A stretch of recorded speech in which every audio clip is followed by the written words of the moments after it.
Big boss season 8 హౌస్లో ప్రస్తుతం mega chief contender టాస్క్లు అయితే కొనసాగుతున్నాయి. ఈ టాస్క్లో భాగంగా పృథ్వీ కంటెస్టెంట్స్తో విపరీతమైన గొడవ పడుతున్నాడు. ఎందుకంటే ఇదే లాస్ట్ ఆపర్చునిటీ కాబట్టి చీఫ్ అయ్యేందుకు ఇప్పటి వరకు పృథ్వీ ప్రతిసారి చీఫ్ అవ్వడానికి చాలా కష్టపడ్డాడు. ఇక ఆఖరిగా మిగిలిన ఈ టాస్క్లో ఆయన ప్రాణం పెట్టి ఆడకపోతే ఇక హౌస్ నుండి చీఫ్ అవ్వకుండా బయటికి వెళ్లాల్సి వస్తుందని పృథ్వీ అందరితో గొడవకు దిగాడని చెప్పాలి.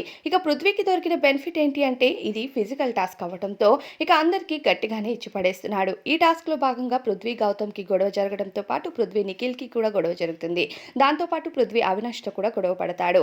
యష్మి విష్ణుప్రియకి కూడా ఈ టాస్క్ లో భాగంగా పెద్ద గొడవే జరుగుతుంది. ఫన్నీగా మాట్లాడుతూనే అందరితో గొడవ జరగడంతో పాటు మెగా చీఫ్ కంటెండర్ రేస్ నుంచి ప్రస్తుతం నిఖిల్ అలానే గౌతమ్ తప్పుకున్నారు. ఇక వీరిద్దరి తర్వాత మిగతా కంటెస్టెంట్స్ అంతా మెగా చీఫ్ కంటెండర్ అయ్యేందుకు సెలెక్ట్ అయ్యారు. కొంతమంది కంటెస్టెంట్స్ అయితే ఇందులో టేస్టీ తేజ, పృథ్వీ అలానే రోహిణి, యష్మి గౌడ, విష్ణుప్రియ ఉన్నారు. వీళ్ళలో మరి ఎవరు మెగా చీఫ్ అవుతారో చూద్దాం.